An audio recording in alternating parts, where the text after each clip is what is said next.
Least committed co-host in America, Kyle Neubeck. How you doing, Kyle?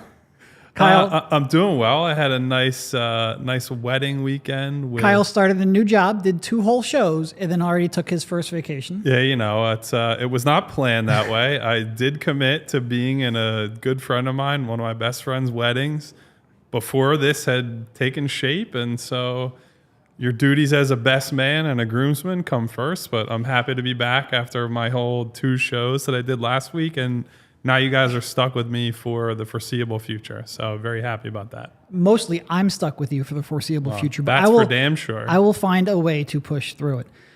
You know, we had, I guess, a little bit of a debate. Look, Sixers Twitter had a little bit of a moment yesterday of something that was completely irrelevant. There was a quote-unquote update on the James Harden to the Clippers situation. Classic non-update complete September. Non-update. So here is the tweet that sort of sent everyone into a spiral. This was, I don't even want to mention them because they don't deserve it, but it was an aggregator that said the Clippers have ended James Harden trade talks per Brian Windhorst. Now, I guess we'll just start off.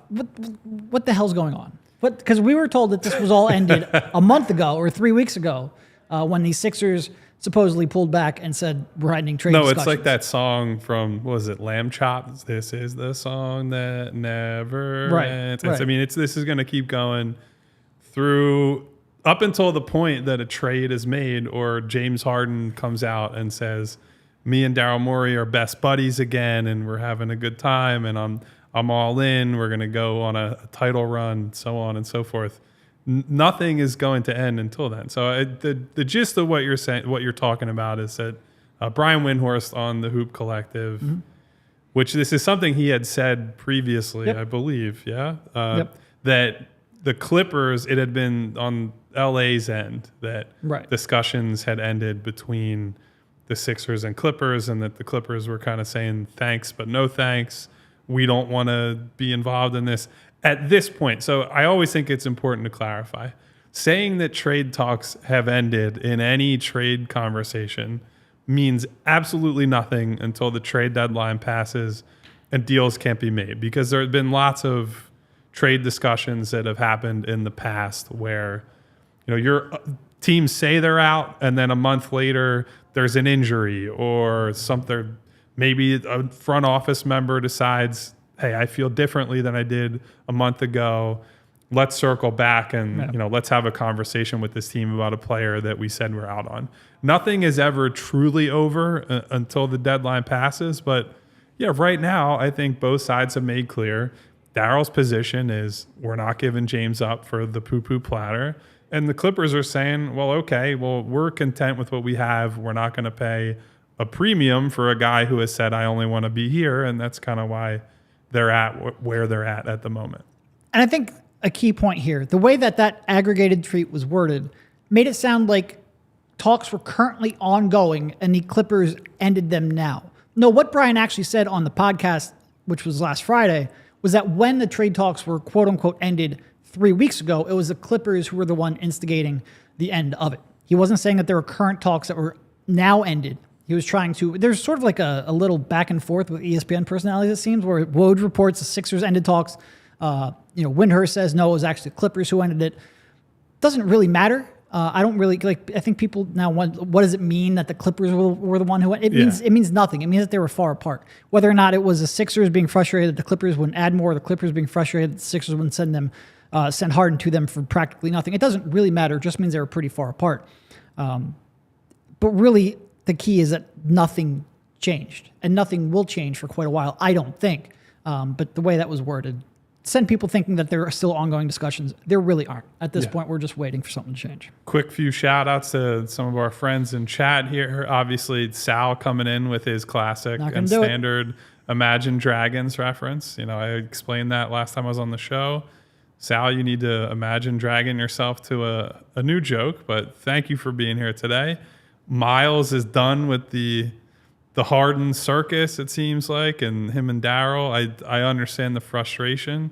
And our friend Alex McCoy, who I'd recognize from Twitter, when are we getting a Rich, Derek, and Kyle show? I believe Later the answer is this week. I don't know the exact day yet, but we will have all three of the gang in here. There's also a possibility there will be some other people in the studio this week. That's still being hashed out, but definitely be some livelier and larger shows down the pipeline. Yeah, because if I had to sit here and just talk to you every day, that's going to get old real quick. Mostly for me. I'm mostly worried about myself here. But to stay on the subject, we're discussing, you know, how different reports can come from the same outlet. That might end up happening here. Like you might end up getting some information I don't. It doesn't mean that Windy or Woj or any of these guys are right or wrong, but their information comes from different places. Like it's very interesting being on the reporting side of it, and you have all these people competing for your interest, and you know, what is the motivation to share something? Sure. And some people will just go out there and print it and say it, and just ends up out there in the universe. Even yesterday when I tweeted, like, all I was trying to tweet was clarification of what Brian actually said on Friday. Did I get some comments saying, no, it was actually the Sixers? Yeah, somebody reached out to me, said, no, we actually were the ones who ended that conversation a couple weeks ago. Do I believe him? No, I don't know who actually ended it. I know they want me to think that the Sixers are the one who ended it because it's all posturing at this point. It's all leverage. And especially when you're talking about someone like Kyle or I, like we obviously have much closer connections to people in the Sixers front office than we do with the Clippers front office. Newsflash. Sure. Yes. So you have to be a little bit like, all right, I know they want me to say or want me to think that they were the ones who ended it. Do I actually know? Not really. No. But it's real easy to just kind of like say something. And so Aaron here asked thoughts on Ramona Shelburne's comments saying Harden's keeping in contact with Sixers teammates. I mean, look, I think that's been one thing if we're talking about the entire reporting apparatus around the NBA.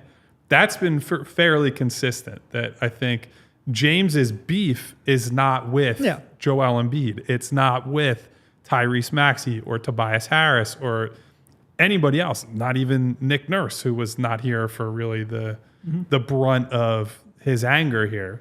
So I think that James is looking at this like he's not friendship ended with Joel Embiid or any of these other guys. He has a very specific, very targeted line of anger and frustration, and he's made it very clear. His beef is, and I know I said it's not just Daryl Morey, right?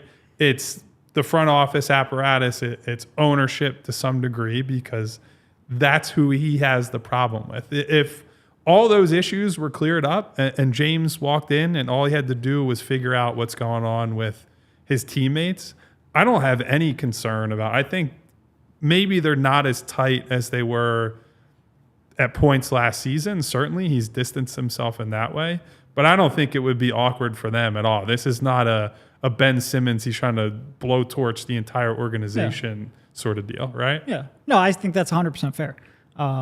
It is... And look, that might not matter because if James Harden is out, like he can be out in a way that, like, let's say maybe Tyrese Maxey and Joel Embiid aren't mad at him now. Well, if he comes into camp or on regular season games and doesn't try, they might be pretty pissed off at him then. Like, so the way James Harden tends to approach these situations, or at least historically has in the past, could cause some friction going forward, but I don't think the friction right now is insurmountable. If Daryl Morey just came right out and was like, no, we'll give you the bag next summer, just play hard. First of all, I don't think he'd believe it. But if he did believe it and started playing hard, I think you could mend this. I just don't think any of that's going to happen. Yeah, and look, James Harden, you can say whatever you want about how he's blown situations up and his legacy in some ways is being tarnished by how the last few years have played out.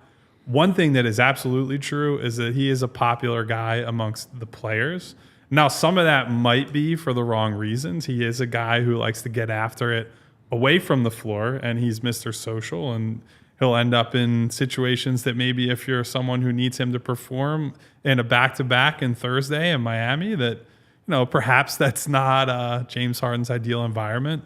But I just think that he's built up a lot of goodwill with the NBA player base in general, and certainly with his teammates in Philadelphia, including a couple of guys in PJ and D House that he's got history with. Like, a big reason they are here and on the roster is because James Harden is here, because he wants those guys here. So I think if you're talking about this situation dragging on, I do think that if this goes into camp and in preseason and in the regular season, they're all going to say, like, we want James to be here. I don't think anyone's going to take the position of, screw James, we don't want him. I hope Daryl resolves this. And I think that'll be slightly different than once Ben came in and took a blowtorch to practice and acted up. I think you saw the tenor of that conversation switch very quickly. Even before then, like, Joel Embiid was the diplomatic, no, we can be a better team with him. We want him back. He took that. And I think part of it is that he wants to be a diplomatic one, but also he realizes the best version of this team has James Harden on it. He wants to win a title. So I think that is certainly true. I see our colleague Austin Krell from 97.3 up there. Thoughts on Chipotle trying to get us to talk about his food takes. Austin, we're not going to talk about your abomination. No, I am absolutely going to roast. So for those in the comments who don't know, Austin Krell, a colleague of ours on the Sixers beat, he has the palate of a child, and he goes to Chipotle, and he essentially will only eat a cheese quesadilla, and that is the extent of what he will have there. He has said, and this is a verbatim quote, Austin, you can speak up if you'd like, that his favorite meal is buttered noodles, which is one of the most insane things I've ever heard a person say. Well, and he's also never had chicken wings, which I would respect if he was, vegetarian. He's not. He's just somehow never had chicken wings. He has the oddest food takes ever. So apologies for that quick detour. But good guy, good writer. Go check him out. But don't follow a food blog that he writes. Don't. Any food recommendations from Austin Krell, you can throw them out basically immediately. I did see we had a question based or connected to this conversation. Go ahead. I'm sorry. No, you're fine. I was just going to say this wasn't supposed to be a Q&A portion of the segment, but we're kind of running with it. Very, very lively chat. We appreciate it. Yeah. There's lots of commenters.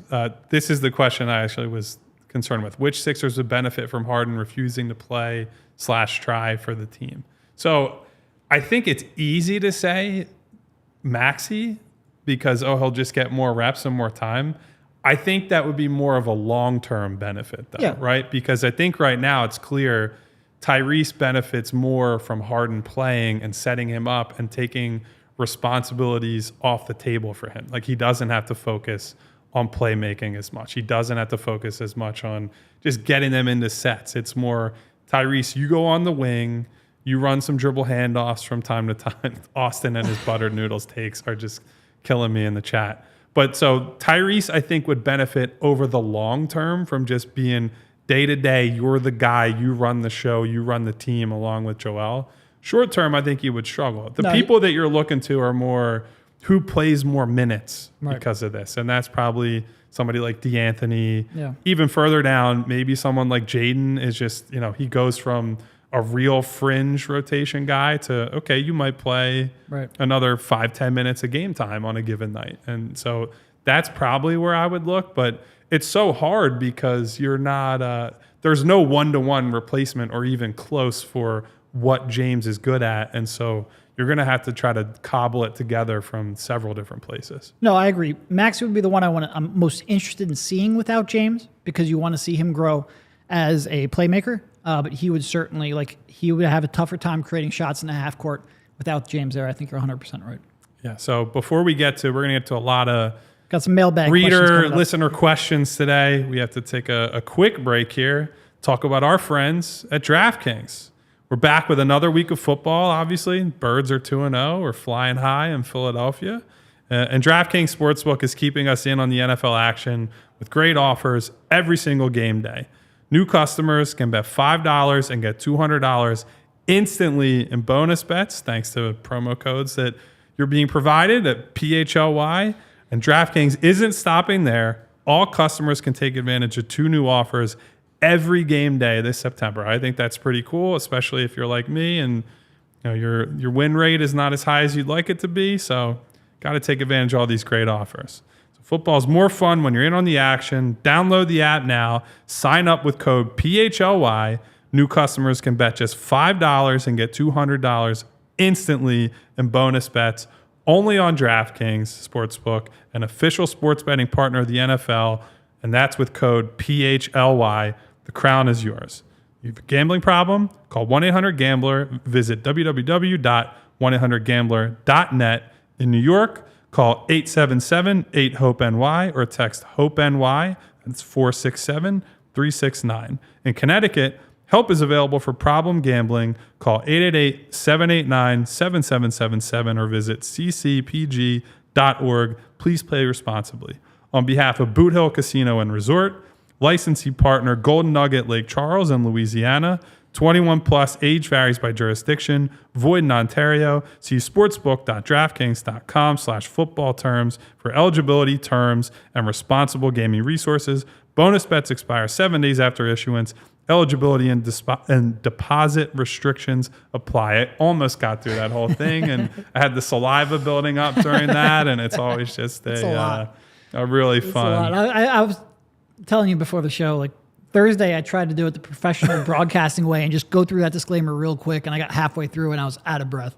Our guy Harry Siegel, by the way, is he related to you? He's got to be related. He's not related to me, but I did see him in the chat the other day with while you and Derek. Nope. You are Derek. You and Rich were doing shows together. He was a big and vocal supporter. So thank you so much, Harry, for showing up and showing out for us. Thank you, Jamie. I appreciate that. Jamie. That's okay. You want to get on to the mailbag questions? No. All right. Mailbag questions now, gang. All right. We got one from Francis Parker, and this will be the only real time. I think we're pretty much done talking about Harden. We just brought it up because there was that update, non-update there over the weekend. This is the last question on that. If you were James Harden and your goal was to get a good contract next summer, what would your strategy be? I would go play basketball. It does seem like that's useful for a basketball player. I don't think, and that's the thing, right? He has leverage against the Sixers in the sense that he can make things uncomfortable and try to get himself traded for below market value. I do think he is up against someone in Daryl Morey who we could say he's willing to be a bit stubborn, and he's willing to say, I'm going to do what I think is best. So you've talked to Daryl too? You know that? He's willing to do what he thinks is best for the team, even if it gets uncomfortable.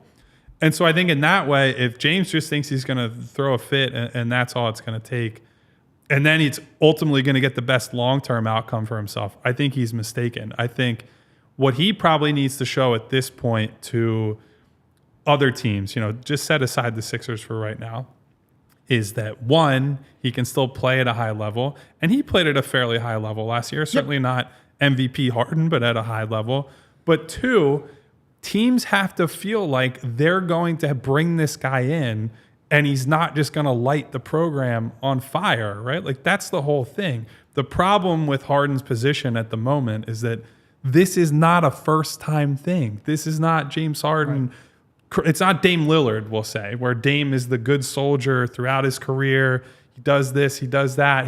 He puts up with a lot of iffy roster constructions around him. It would be like if this week you went, I'm taking off Thursday and Friday. All right, well, last week was okay. We can understand that. Now it's starting to get to be a trend, yeah. No, so James does not have the league-wide goodwill anymore, and frankly, the production to support just saying, I'm going to blow it up at any given time. He's not that guy anymore. And look, a guy in his mid-30s, regardless, even if he did have a spotless record, there are teams that would say, look, we just don't trust that your body is going to hold up. We know your reputation away from the game.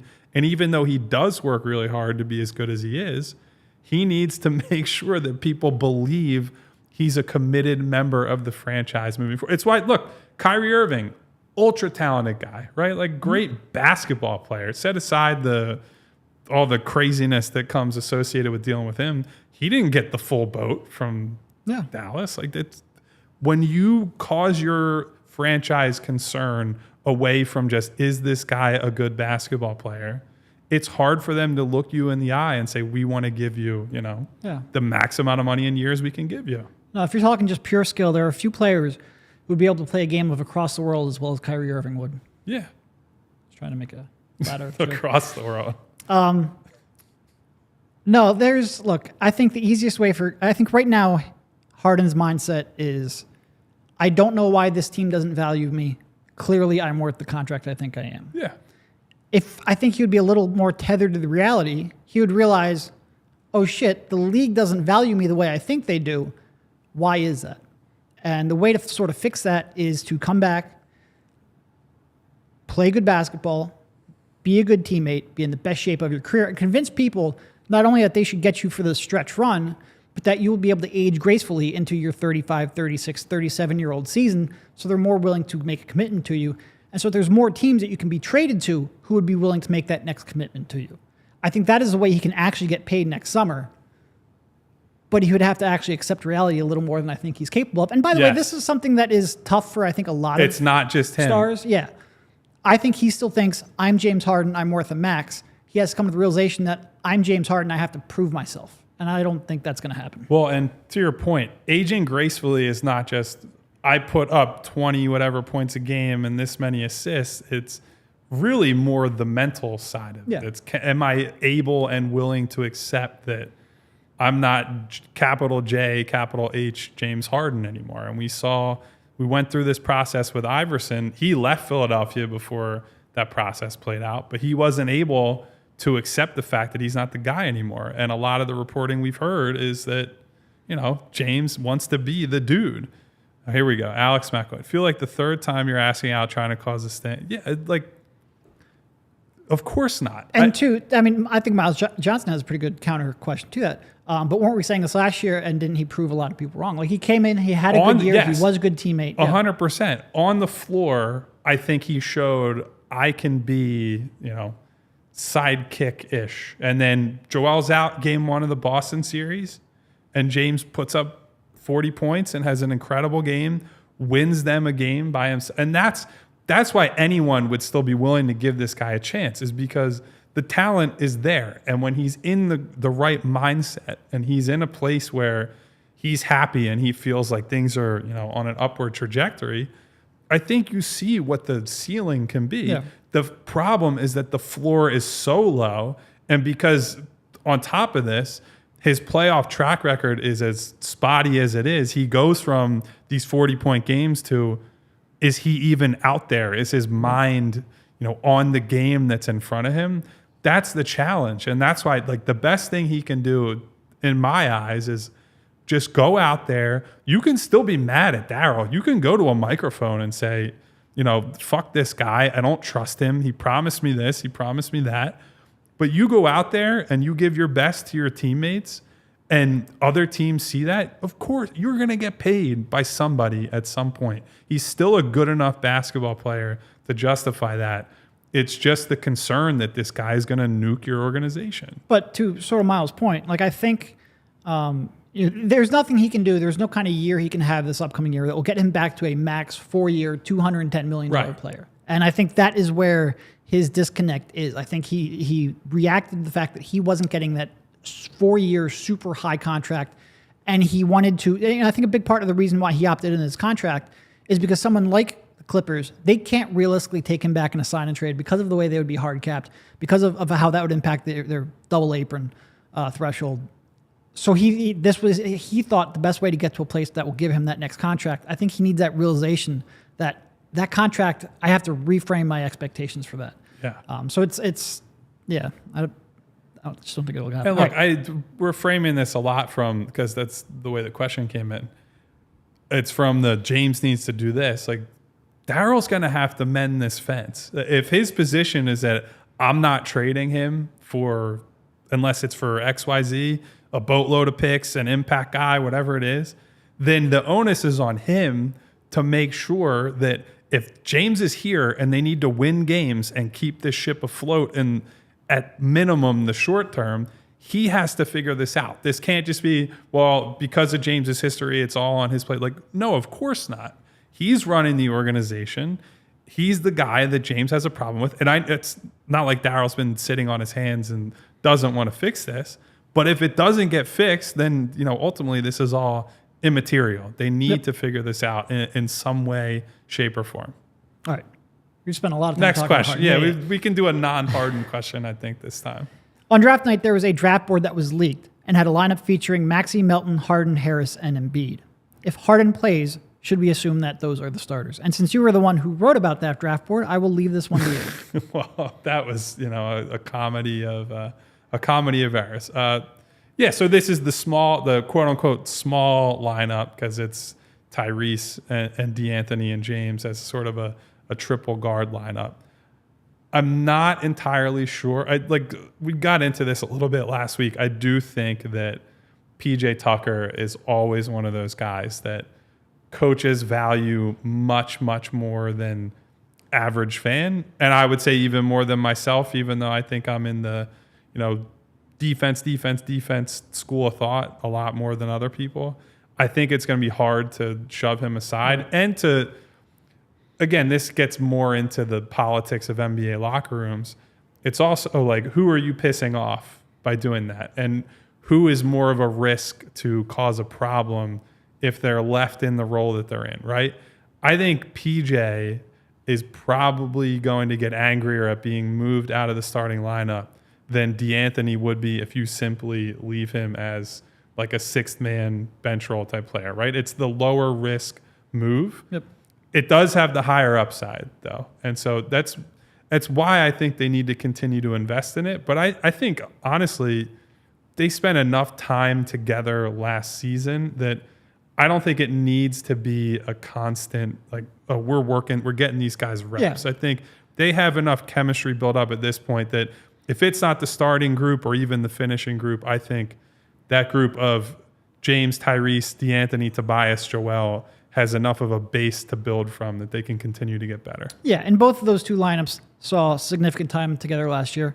So it's like, to your point, they should be pretty well good to go. If you want to start it off the season with PJ starting, you can make that change real quickly if you need to. I'm not too worried about which one they go with, but it was interesting, everything they had on that board. It was real fun for a random June evening to be dissecting and zooming in on a very low-res picture. And that phone call that I had to make to the team to be like, hey, I just want to verify this. I've seen it from a couple of different places now, and I don't know how else to explain this to you except for the fact that you had a draft board leak.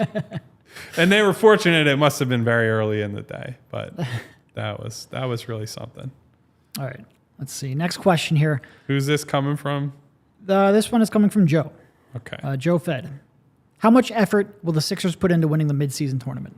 I know you have strong takes on the midseason tournament. Oh, yeah. The midseason tournament, just, my favorite thing, real air quotes around that favorite.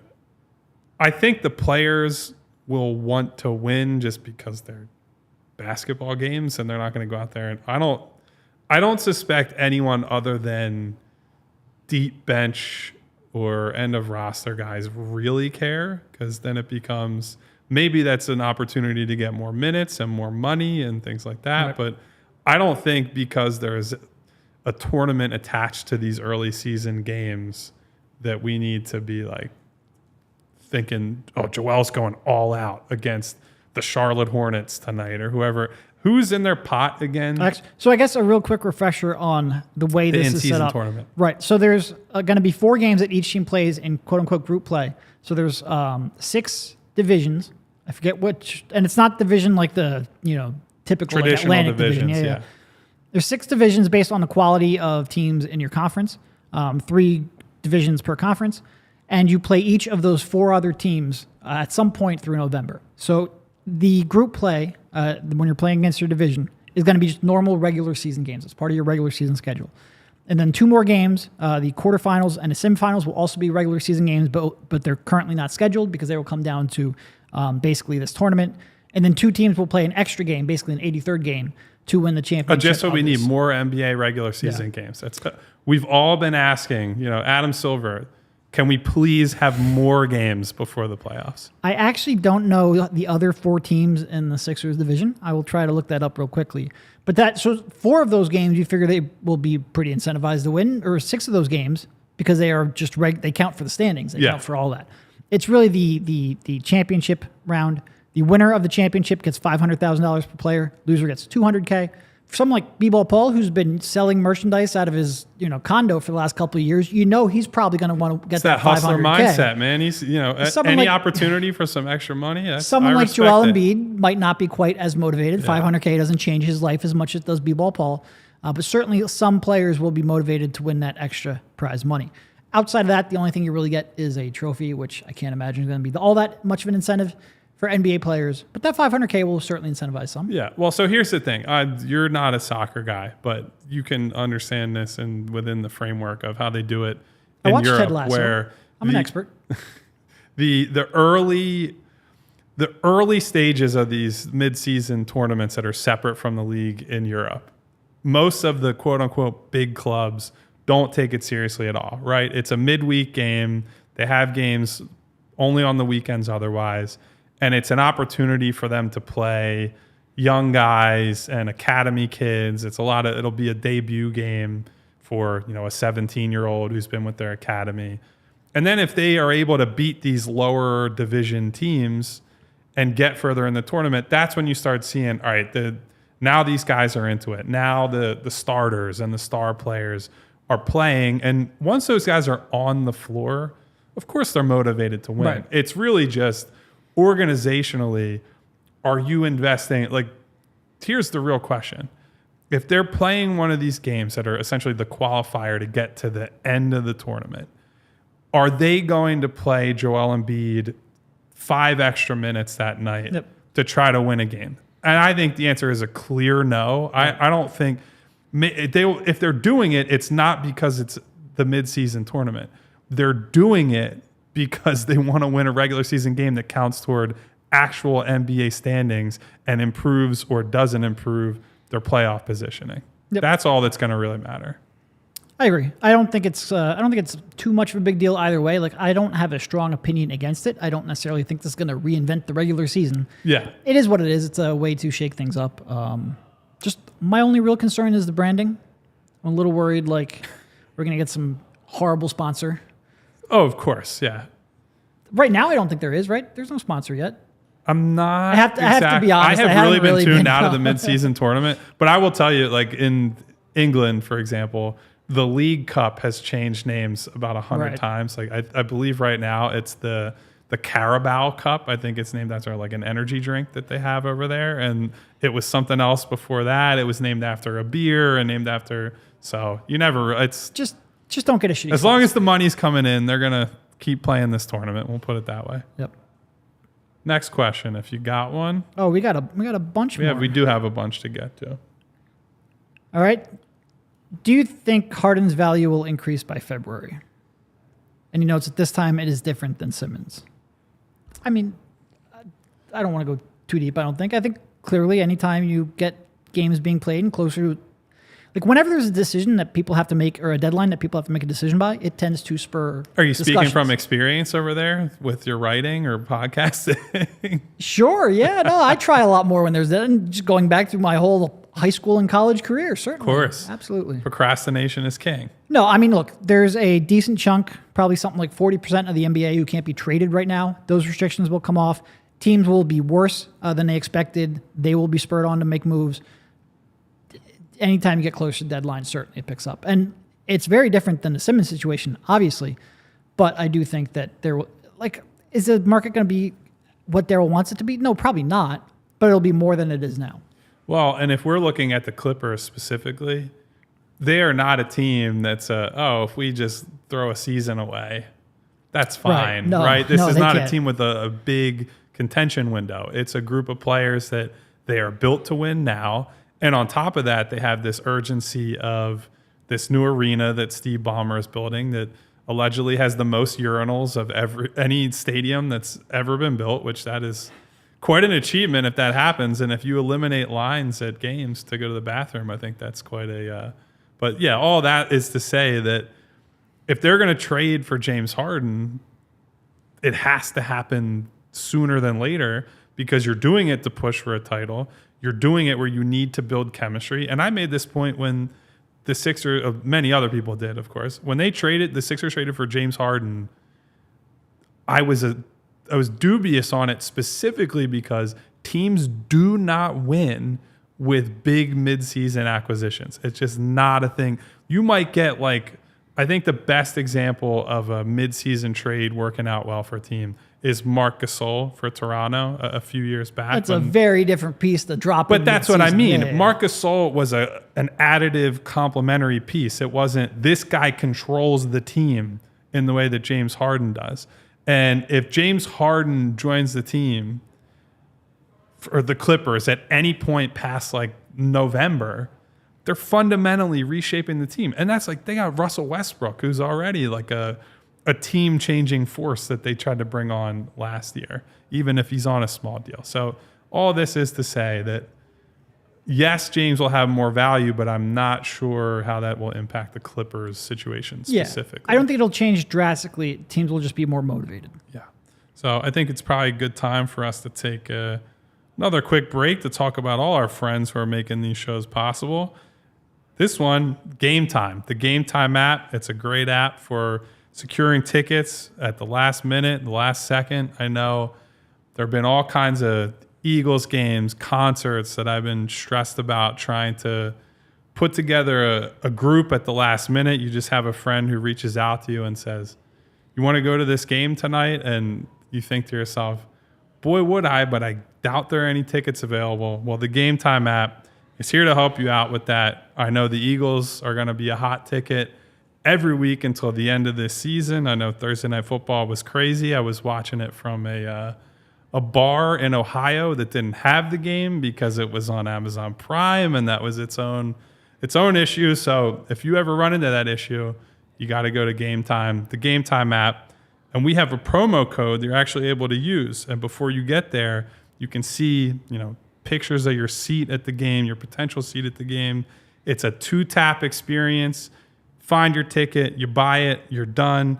Tickets get sent directly to your phone. You never have to dig through your email for it. I think that's great because if you guys saw the tens of thousands of emails that I have unread, it would send shivers down a lot of your spine. So you can snag those tickets without the stress with GameTime. You download the GameTime app, create an account, use code PHLY, $20 off your first purchase. Terms apply. Again, create an account, redeem code PHLY, $20 off. Download GameTime today. Last minute tickets, lowest price, guaranteed. All right, we have one more question here, one more mailbag question here from Michael. And this kind of leads us right into our other topic of the day. Where does this team minus Harden compare to the pre-trade 2021-22 team? He notes that Maxey is much better. Tobias is mostly Tobias, but they seem a lot worse 5 through 10 than they were 2 years ago. It's a good question because you don't have I think the big piece, I hesitate to call it a big piece, but Seth Curry was a lot of what made all that work, right? There were basically 2 starters different, Seth Curry and Danny Green. Yeah. You obviously then added PJ and they Melton. still have Danny Green now. What a coincidence. That's true. Not sure he's quite the same Danny Green he was 2 years ago, but they do still have Danny. But you added then Melton and PJ to replace him. Yeah, so a big D'Anthony fan, obviously. I think that the optimist case is that Maxey can do everything Seth did in theory and then some, right? You can run him off movement. He can turbocharge the transition game, which that was sort of a struggle for that group, obviously. Yeah. You had a lot of Joel bringing the ball up. He shouldn't have to do that now. You can lean on Tobias more for, not that it's particularly efficient, but you can give him some possessions in the mid post, maybe feature him more. And I think what you see with Tobias over the years is that he does scale relatively well in that way, where if you can get him going more early, he will take those catch and shoot jumpers more often. That when he gets his shots, then the shots that Joel and Tyrese and previously Doc, but I'm sure Nick Nurse will want him to take. You just throw the dog a bone a little bit, then maybe he gets rolling.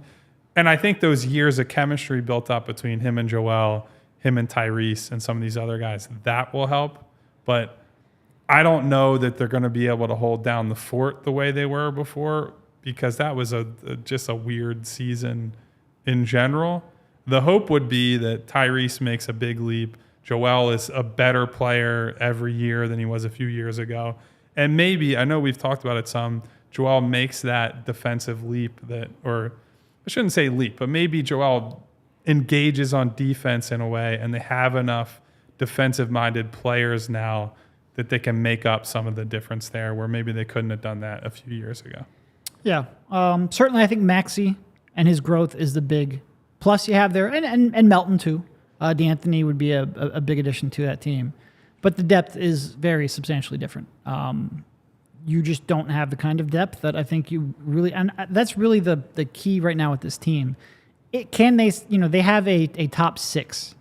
That's fine. But can you survive without sort of bench players who maybe didn't hold up in the playoffs? And that's why we're not necessarily, too worried about losing any of them in the, when we zoom into that regard.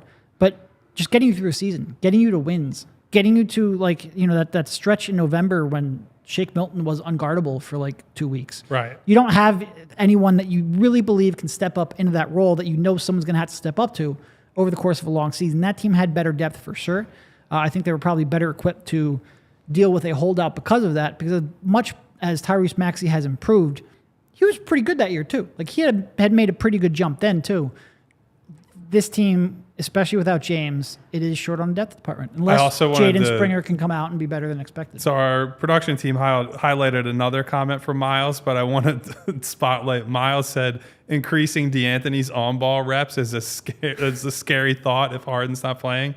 I 100% agree with you on that. As much as I think D'Anthony is a really good role player, I'm actually really fascinated to see what happens with him in free agency next summer. And it'll depend largely on what happens this season. But as we saw when he tried to run a fast break and he was, entrusted to do some things on the ball, that is not what you want D'Anthony doing. He's a reliable catch and shoot guy, except for in Game 6. He's an active defender, gets into passing lanes, all that. But as soon as you try to scale him up in terms of the on-ball creation, I think he gets himself into quite a bit of trouble. So that'd be one thing I'm worried about. He's pretty much, if Harden's not playing, he's pretty much your backup point guard.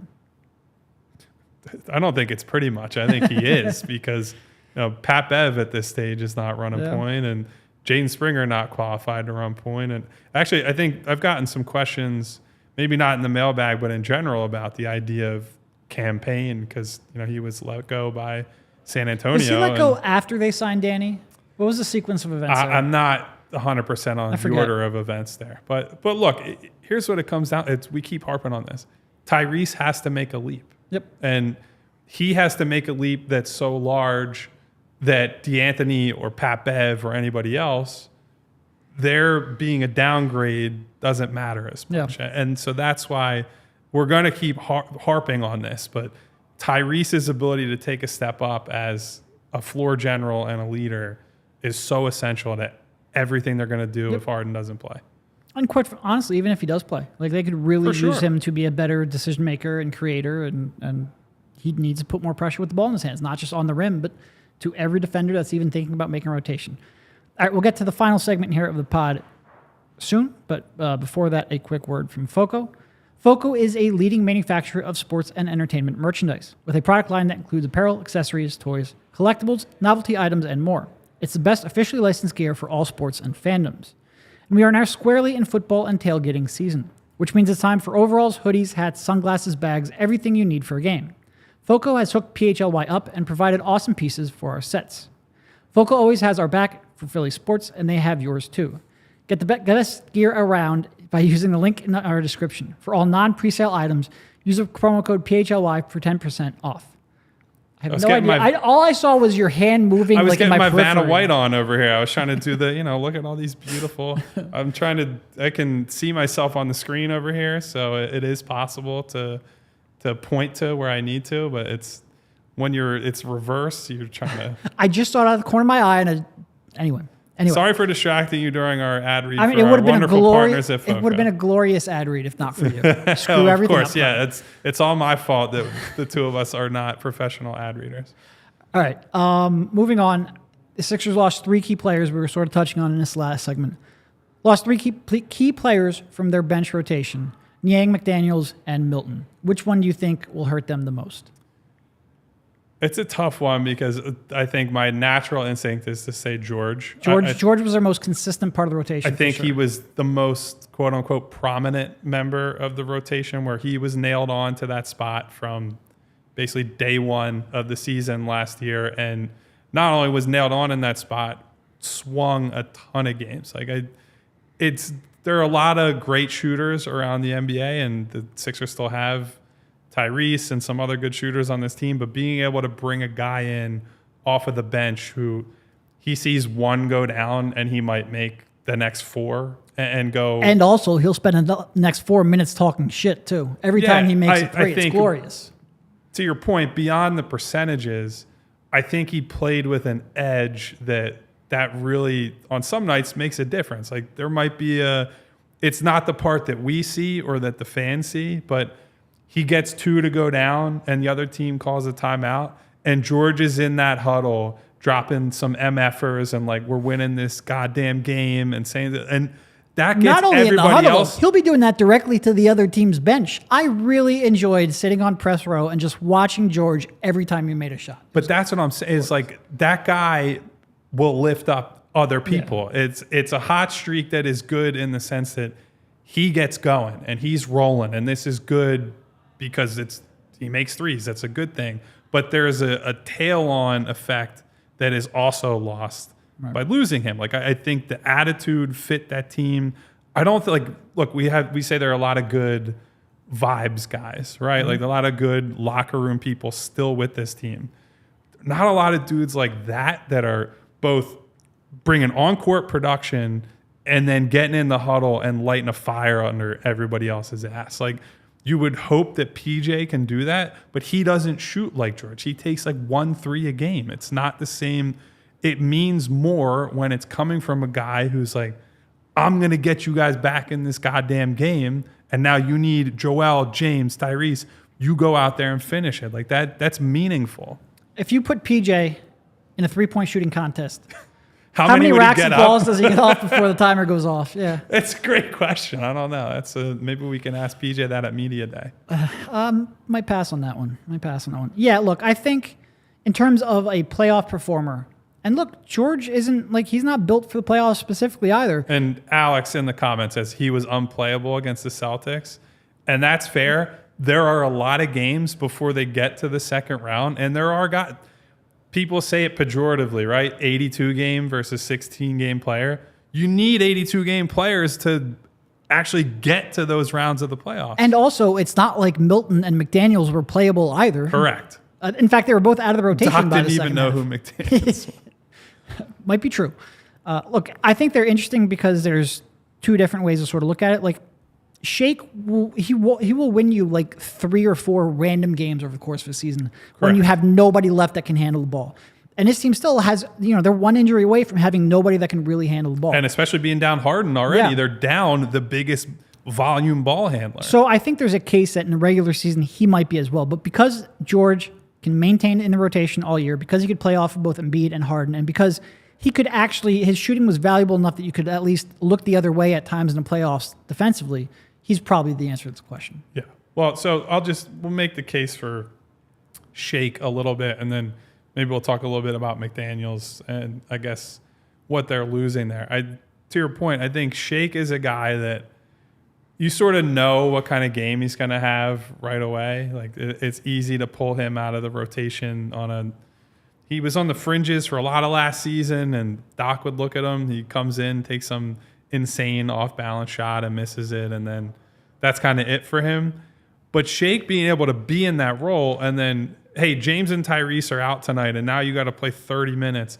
And he goes out there, and he might score 18 points and have 6 assists and get 4 or 5 rebounds. Like, that's really hard to do for an NBA role player, or for any player for that matter, to go from basically being on mothballs to not only are you in the rotation, you're like a featured player tonight.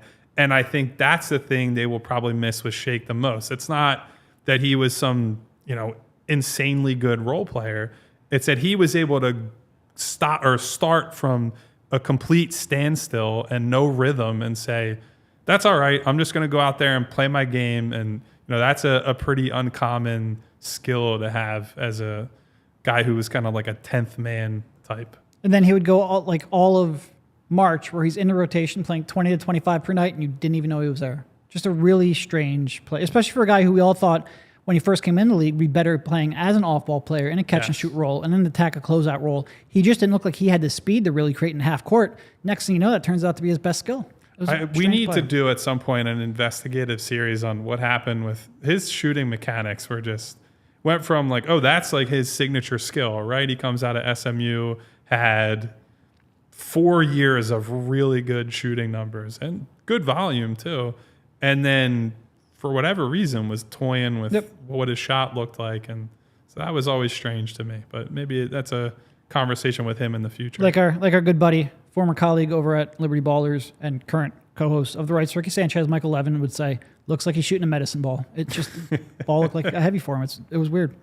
So McDaniels is the other guy that, we put this trio together. Which one's the biggest loss? Obviously, he did not have the impact that we were thinking about or that they were hoping for end of last season. Well, he did get him under the luxury tax. That's a very sore subject for the people that are watching the show, listening to the show. But I wasn't expecting him to be, big time impact guy. I was certainly expecting him to be kind of an every night rotation player, and he was not that.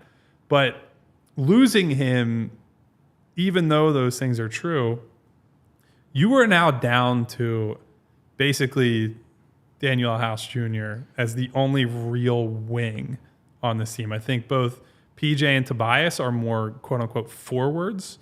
I think D'Anthony is a guy who's a guard who can masquerade as a wing just because he's super long, but he's not able to chase around, the Tatums and the Browns and the guys like that. And so even though McDaniels underwhelmed and didn't shoot all that well, I just think not having, I hate to use this word, the optionality to go to a guy like McDaniels, I think that to me is probably a bigger loss than has been discussed this summer. Even if you say, look, he's kind of just a guy, he wasn't all that special during his time here. I think not having the ability to throw someone like that out there and to essentially be at the point where how much time have we already spent saying Paul Reed might get minutes at the 4? Like that shows you the combination of size, athleticism, and skill at the 3-4 type spots. I am pretty concerned about that right now. Oh yeah. McDaniels working out would have been really good. They really needed his archetype. They really did.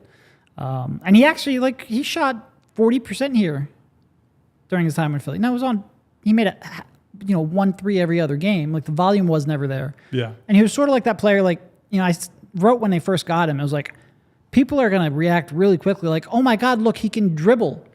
But I think pretty soon you're going to realize, oh, but we don't really actually want him dribbling. Like he's better than Matisse because that bar is so low, but he's not where he needs to be. And I think that pretty quickly became evident.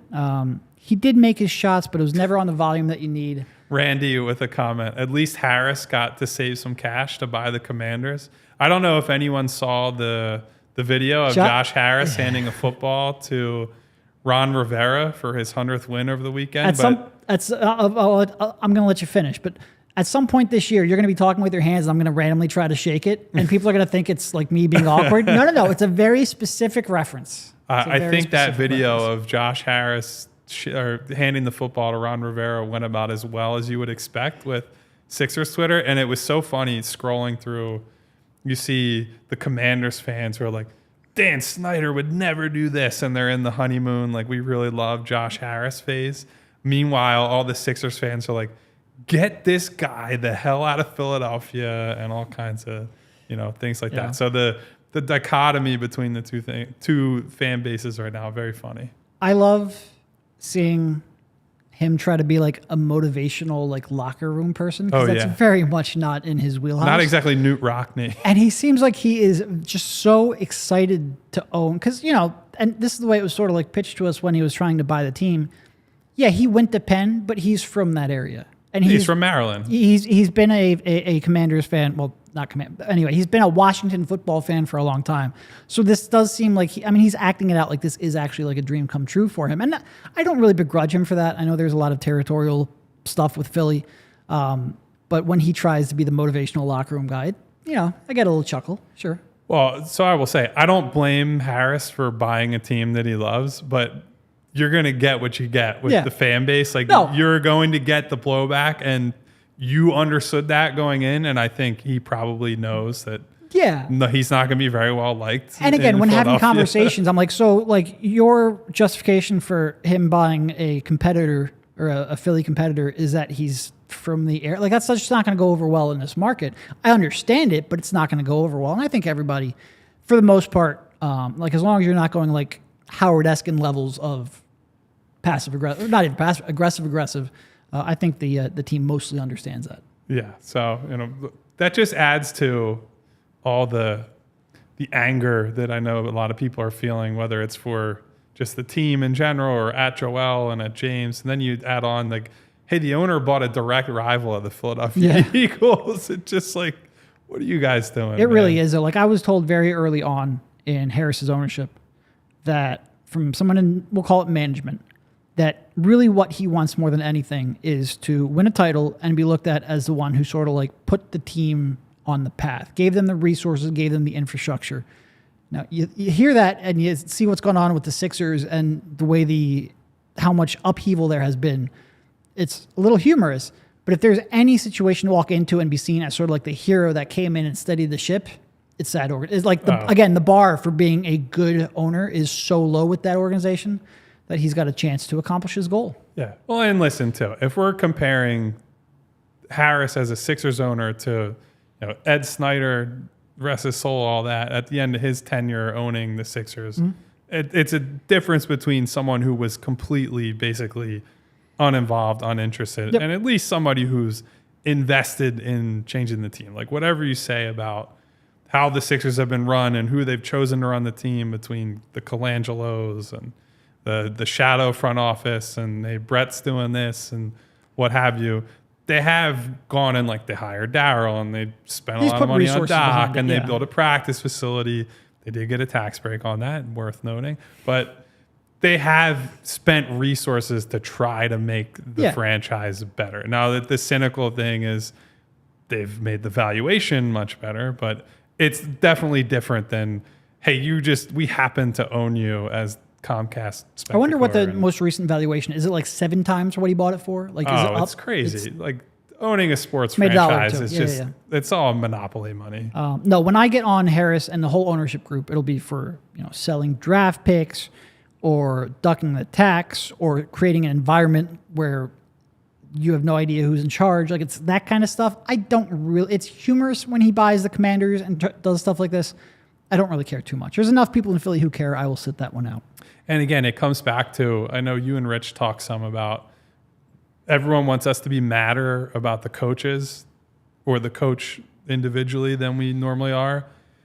The organization has not been held back from getting out of the second round by Josh Harris or David Blitzer or the ownership group. It's been mostly the players. The players have not been good people picking the players. Well, sure. But all I'm saying is it's not Josh Harris trading Matisse Thybulle. No, absolutely. Daryl Morey trading Matisse Thybulle for Jalen McDaniels and saving money under the luxury tax was not the difference between the Sixers winning the title last year or the Sixers losing to Boston in Game 7. His decisions on the front office, you could argue, were a very big part of their inability to get out of the second round, but the trading Matisse Thybulle, things of that sort, definitely not. Yeah.